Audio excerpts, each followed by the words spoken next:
I just wanted to make a quick video on just some airbrushing tips and tricks. So when I'm not using it, my airbrush is in a large glass jar, which just a couple of handy things that I found are these plinksters.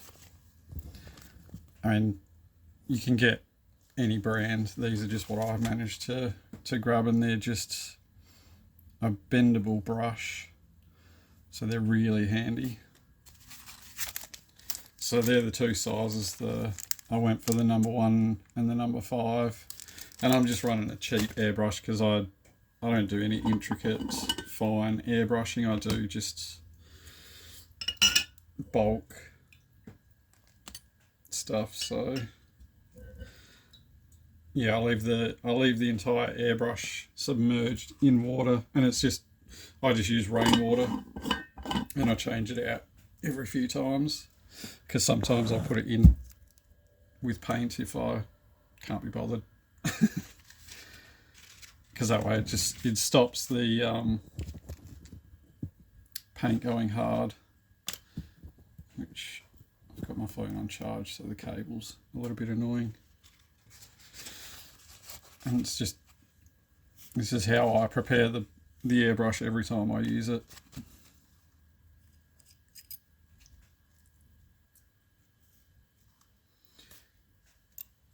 And I prefer glass, shot glasses for paint mixing and cleaning. And these are just tattoo wash bottles, which I've got one which is distilled or demineralized water, depending on what I grab at the shops, and then this one is just a cleaning solution, which is, you can find the recipes online, but I don't measure it. I just throw some in. It's just window cleaner, bit of distilled water, a little bit of isopropyl alcohol, and a little bit of vegetable glycerin. The glycerin helps to keep it lubricated. And so I'll get the bigger of the two.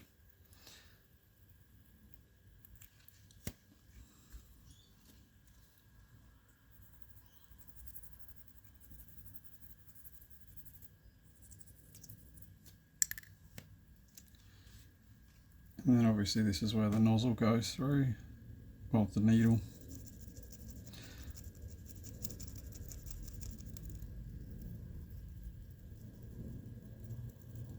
And I've also got lacquer thinners as well,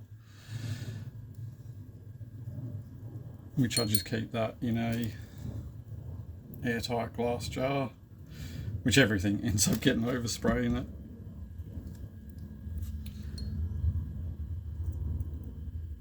Which I typically, because I mainly run acrylics. Sometimes I will run some other stuff through it.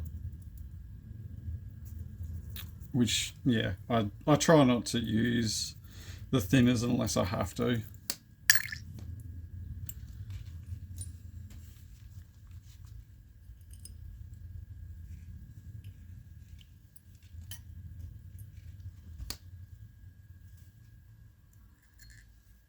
So I'll just stick a few drops of cleaner in there.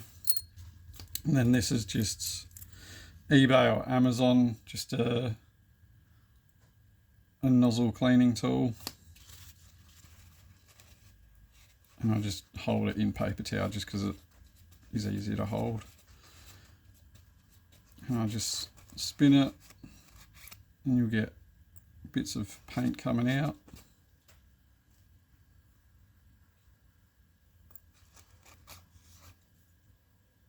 And I've actually used this tool to expand it. This is a 0.5 needle, and I actually dropped the 0.5 nozzle on the carpet floor, and it just disappeared. So I just sharpened this tool a few times and actually bored it out, so it's probably actually close to like 0.6, 0.7 mil. And to sharpen the tool, this is just a bit of 1500 wet and dry sandpaper. And so I'll just stick that. I'll usually do it on the edge of the desk. And that's enough just to sharpen that.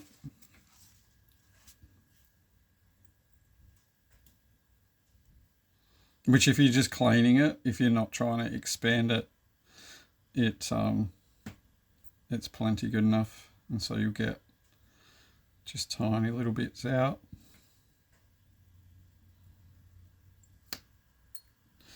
And then I'll just let that soak, and then I'll get the bigger one again.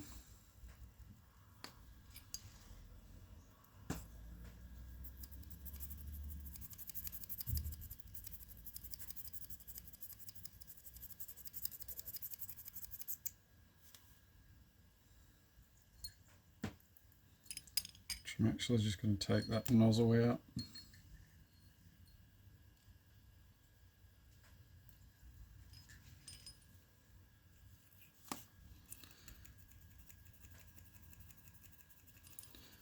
And the good thing about the bendable head is it just goes in and contours, and you can get around that corner.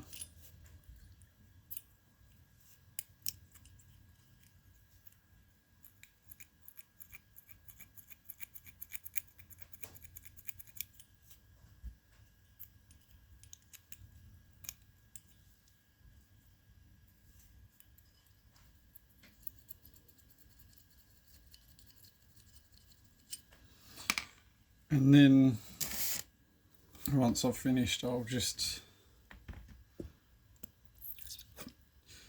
run some water through it.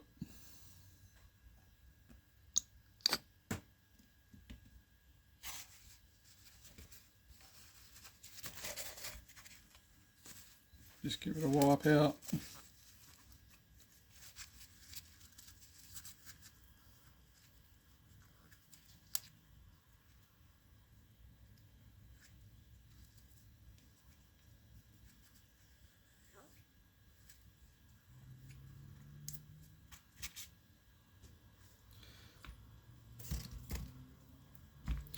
So that's that done.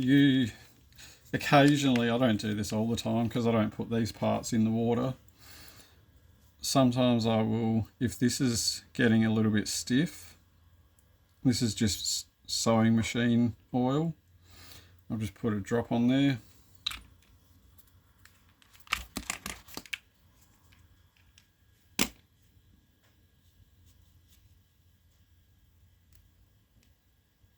And it just loosens that up. Obviously your higher end airbrushes are, they're going to have better machining, so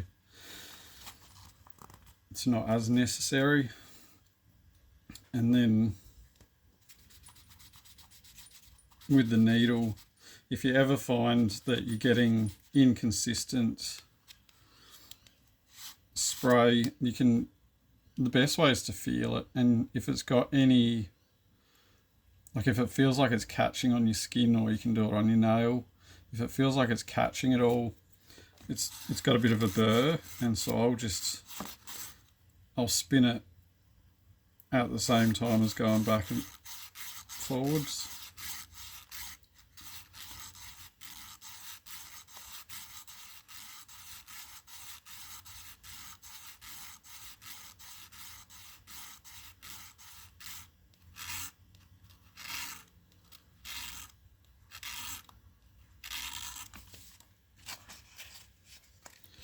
And then to finish it,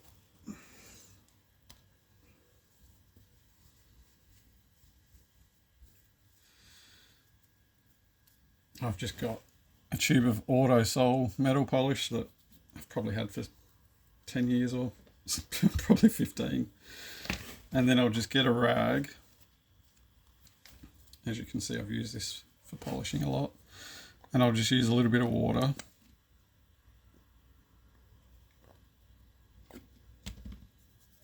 rub it in, and then I'll put a bit of polish paste.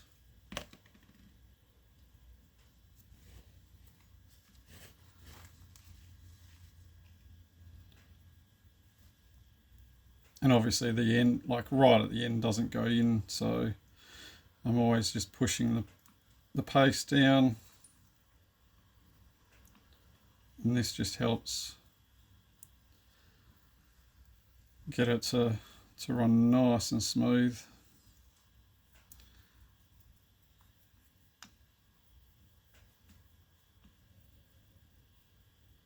Which obviously the bulk of it you want to focus on the tip, because that's where your spray's coming out.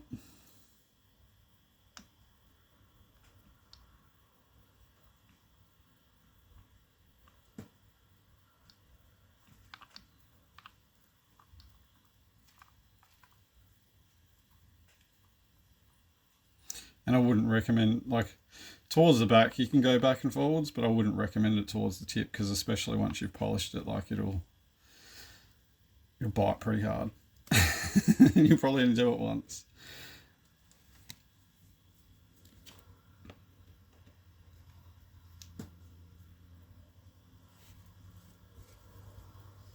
And then I'll just use just a little bit of cleaner just to wipe away any leftover polish.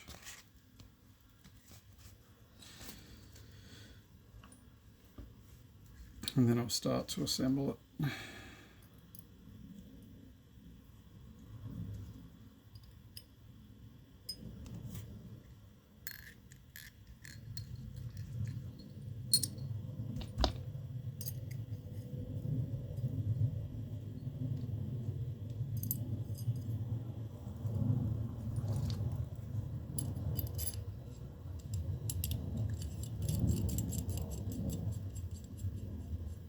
Yeah. Put the trigger in.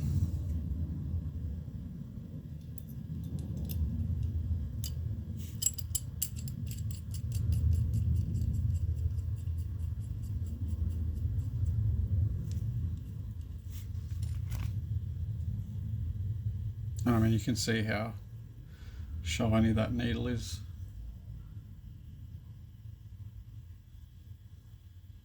And I like to go fairly snug and then tighten it.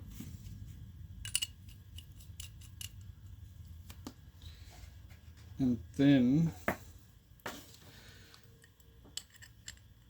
I've got this set up on a quick disconnect nozzle, which then goes to a shop air compressor, just because the little portable ones,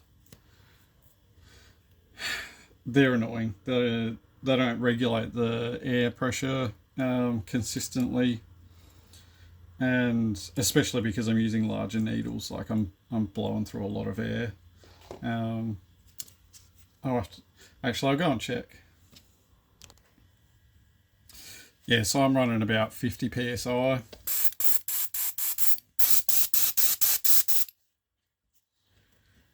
And I'll just chuck some water in this.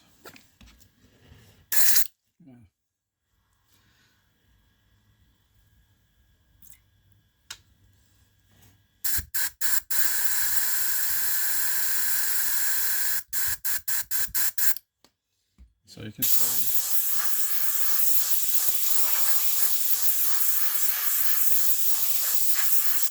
if you're doing broad coverage, then yeah, it's really handy. And obviously, instead of spraying it into a glass, that's what these are for.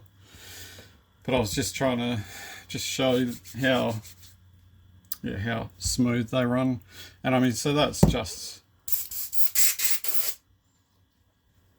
a cheap airbrush.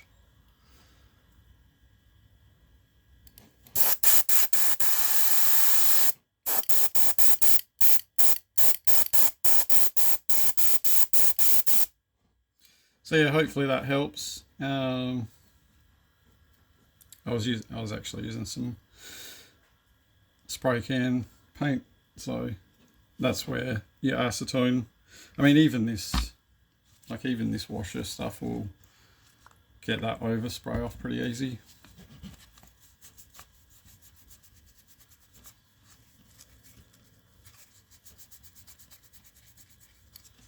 If you wanted to sort of use it to scrape it a bit, but I mean the acetone or thinners will get it off really quick. So yeah, hopefully someone finds that useful. I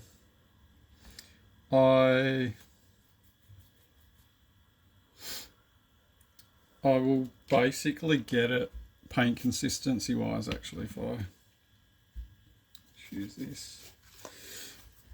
There's other videos out there. Pretty much you just want to mix the paint and then I'll run it on the side. And so I want to see the paint consistency where it'll run down, for what I spray anyway, I want it to run down and leave just a thin transparent line of paint on the side of the shot glass. If you put it up and it is slow to run, if it's not transparent, then I'll add more water. I use all different brands of acrylic paint, so there's not one particular brand that I would recommend. I mean, the Joe Sonia paint is really nice. Deco Art is really nice as well. I don't have any Deco Art out here. Oh yes, I do. They're the main two that I use through the airbrush, and I use all different colours. With the one thing I will add is, if you're spraying, the main reason I spray at such a high pressure is because I spray a lot of metallics. So with the Deco Art metallics, because the Joe Sonia metallics have actually got quite a small size metallic flake in their metallic range. The Deco Arts have quite a large size metallic flake. So, you know, the base of something like this is actually, I mean, I've used both, but when you're running the low pressures, even with a large needle and nozzle, it'll clog up a lot. And so that's why I ended up running such a high pressure with the larger, I mean, obviously larger needle, you need more pressure to push to push more air through, but just to avoid the clogging with the metallics. If you're not using metallics, you can definitely run a lot lower pressure, but I prefer to run metallics in a lot of my paint. So yeah, that's the reasoning why I've had to go such high pressure.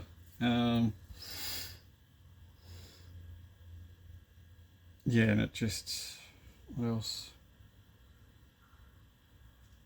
And obviously when there's no metallics as well, like it gets a bigger coat done quicker. So yeah, hopefully that helps someone. And I might just pause this and then I'll do some quick spraying. Alright, so I'm just using some varnish.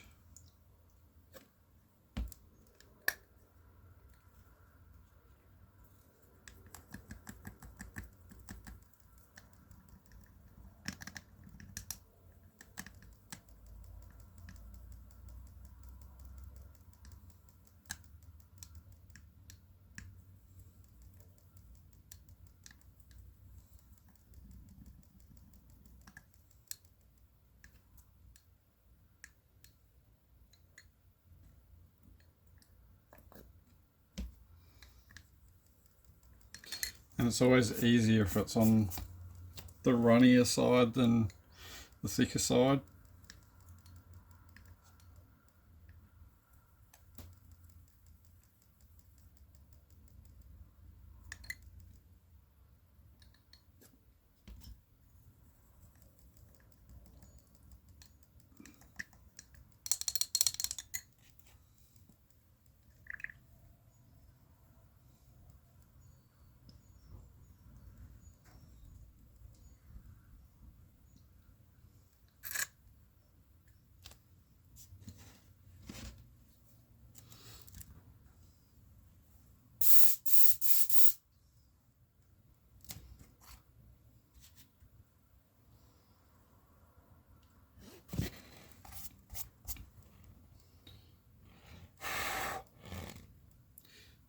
I'm just going to move this phone cable.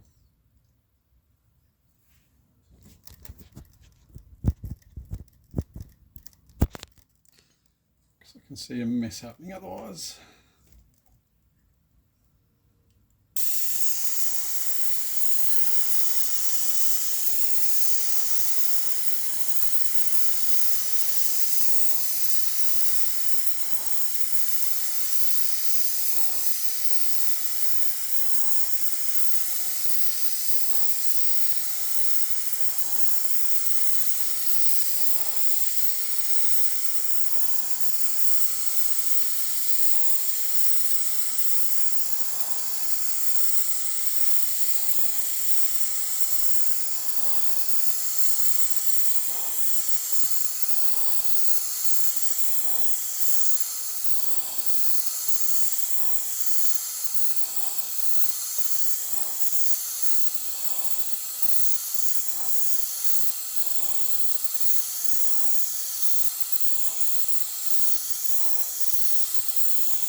And if you want to speed up the drying, you can just blow just straight air.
I might just do a few more layers and then I'll show you the finished product. And one thing I just remembered is if you can not run the airbrush dry, so stop before the airbrush runs out of paint or varnish, whatever you're running in it. When it runs dry, that's when you have dry paint on the needle more. So as long as you can keep it from running dry, you'll have a lot less blockages, a lot less splatter. And if it does dry, it's easy to just rip the needle out, give it a quick clean, and then go again. But that was the biggest mistake I learnt, was running the airbrush dry. Now, as you can see, I've got it pretty wet.